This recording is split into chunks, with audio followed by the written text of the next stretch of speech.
Come on, and again. Drive. Yes. Go. Good. What'd you get? 7. Fuck. He's already beaten me on the first set.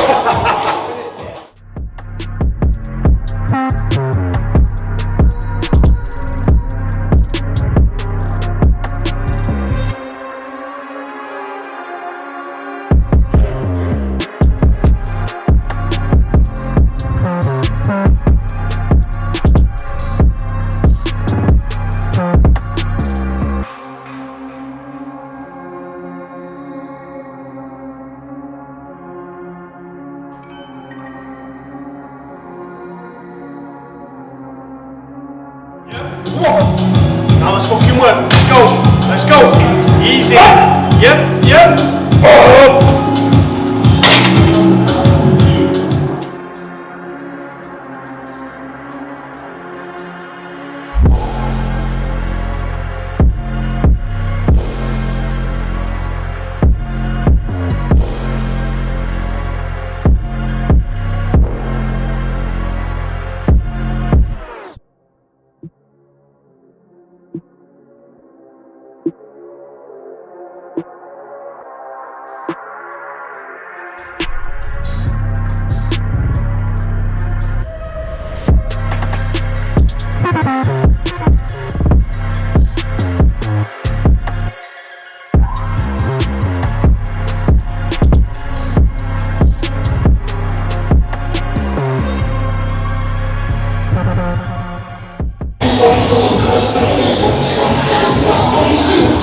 Trying to show off now.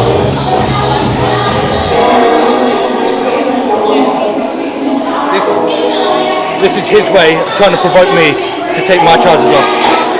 I don't want to shame him.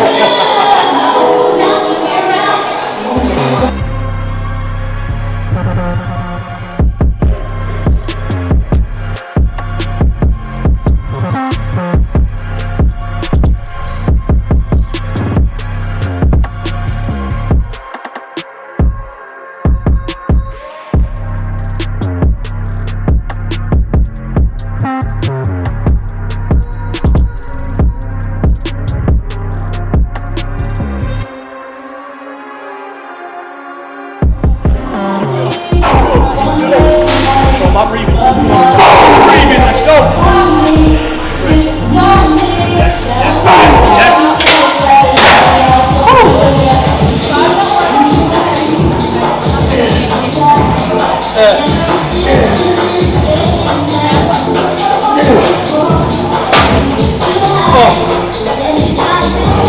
Fuck me. That takes it out of you, man. I think the limiting factor becomes your breathing, more so low class fatigue. For me anyway.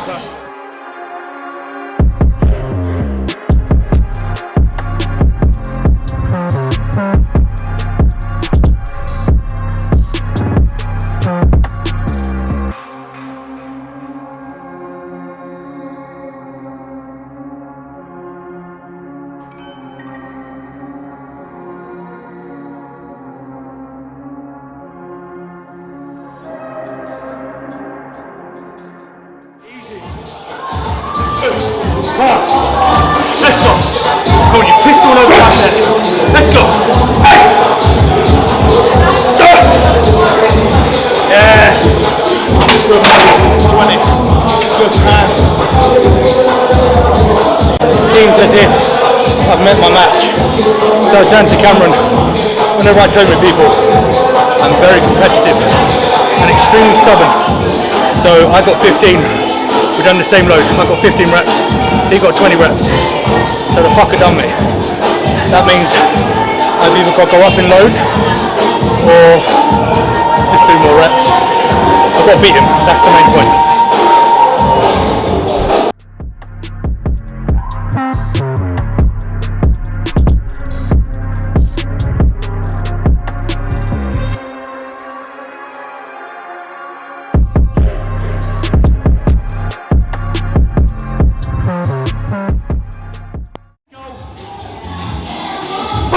Come on, take one.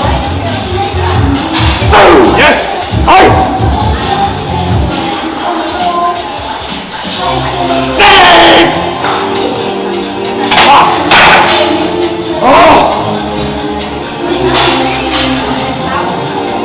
That's a set. Oh, I nearly got locked door. Oh.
Come on, all right, control. Concentrate, control. Let's go, fight for it. I'm with you now.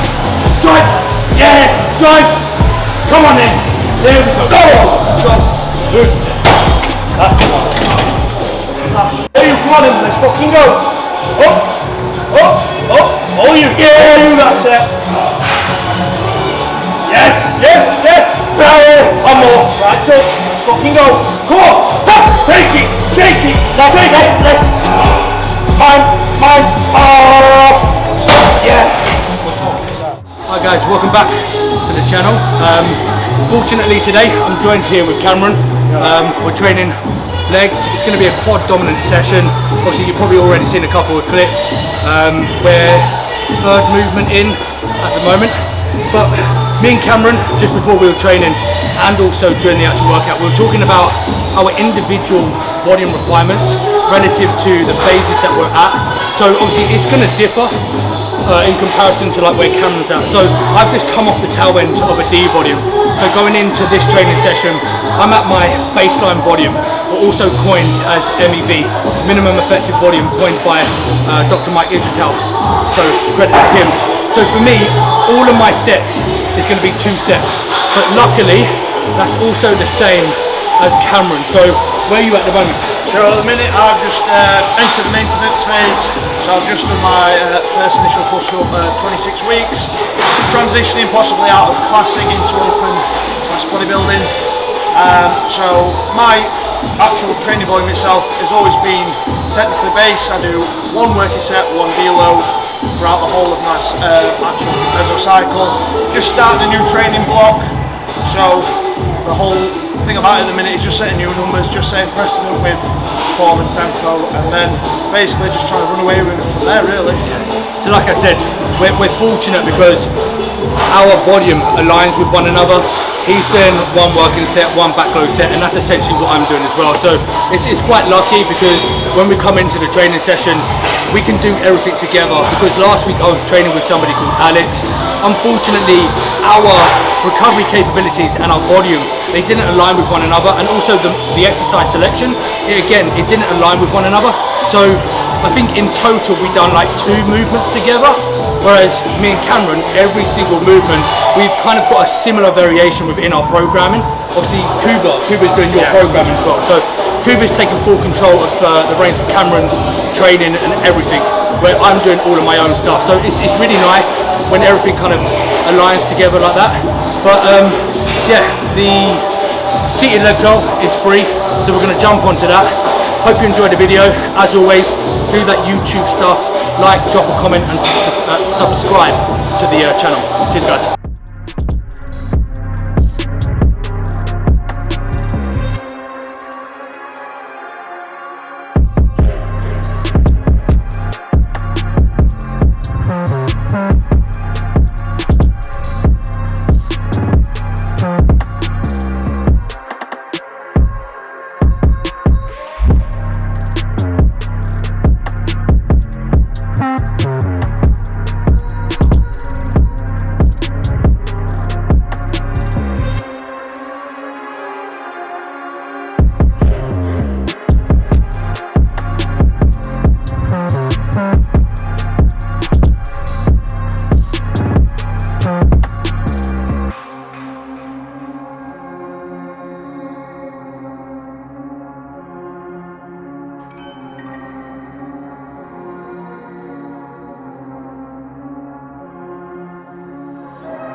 Ooh, I'm fucked.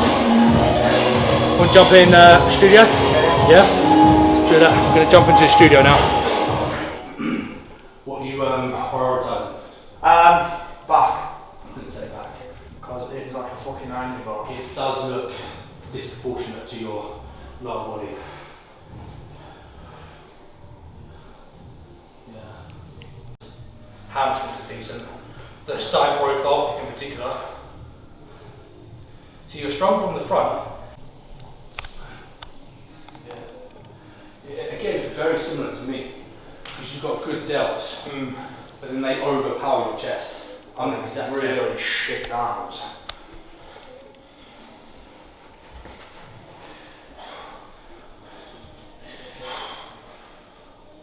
Yeah. Alright guys, so we just wrapped up today's quad session, or leg session, quad dominant. It was a really good session. I think we were briefly talking as we were going over Cameron's physique. One thing I just want to preface, obviously I'm not coaching Cameron, he's being coached by Kuba, but obviously it's always nice to get a second opinion from somebody else. But the uncanniness was we've got a lot of similarities, not only from a volume perspective, like what we discussed earlier, but looking at Cameron's physique, he's very dominant from the lower half. That was what was being presented to me from my observation. Quads, very nice and developed, adductors, hamstrings, but then when we're moving up to the upper body, his shoulders seem to be very overpowering to his chest, which is the same with me. Arms seem to be relatively weak. Again, I have very weak arms collectively in terms of bicep and tricep muscularity. And then when we turn around to the back, fortunately, I've got quite an impressive back. I will be biased there, but this is what I like about this whole industry, because if you're that passionate, you can really pick up on things like instantaneously. As soon as Cameron turned around, I could see that he was lacking fitness in his erectors. And I said to him, do you pull from the floor? And at the moment you're doing one pull variation. And we can see that. It's very, apparent in his physique. But again, going back to him being trained and coached by Kuba, their priority at the moment is not the erectors, it's something else. And this kind of correlates and interrelates with what we were talking about with volume. We have different phasic approaches, and we like to use this term specialization blocks. So at the moment, your specialization block is you're prioritizing what? So it's more upper back lat fitness than lower erectors. So yeah, that's what you're focusing on. Yeah, that's what I'm focusing on now. It's to try and develop the back as a whole. More upper back fitness and width. The erectors themselves aren't a main feature at the minute. I have one pull from the floor, and that's in legs, purely because my risk to reward is too great to pull from the floor in a pull session. It's just going to wipe me out for the rest of the session. Yeah. When you have the level of training experience like Cameron does, the level of muscularity that he does, it's virtually implausible to be able to sustain optimal performance throughout a lower rotation where you've got a leg press or a hat squat variation, and then you're tagging on to the end of that some kind of hip hinge variation. For newbie trainers, you can probably get away with that, because when you're looking at the actual external stretch forces in terms of the load, you're not going to be lifting the same amount of weight as someone like Cameron or myself. And then also our ability to train to a close proximity to momentary muscular failure, we've got that experience, we've got that skill set to take those sets there. And I think this is extremely prevalent with a lot of clients that I work with, and just in general. Training to failure, that intensiveness, I think this is a common misconception. Intensity is the load that you're putting onto that machine. Intensiveness is the effort being put into those sets. That's a skill. You have to learn that. You can't just immediately take a set there. Would you agree? Oh, that's through time, experience, and I think most importantly, training with other people that have that experience. People who know how to take those sets there. So yeah, overall it was a really good session. It was quite nice, the fact that we both had similar volume requirements, 2 sets on everything. But yeah, we just took a look over Cameron's physique, and we're now going to just wrap it up here. So as always, guys, I hope you enjoyed the session. We'll get another one in, but this time I'll come up your end to Ultraflex. The gym up there is phenomenal. What they're doing is just, it's something else, isn't it? So yeah, I'll take a trip up there, but I hope you enjoyed this video, guys. I'll see you all on the next one. As always, drop a like, comment, and subscribe. Cheers, guys.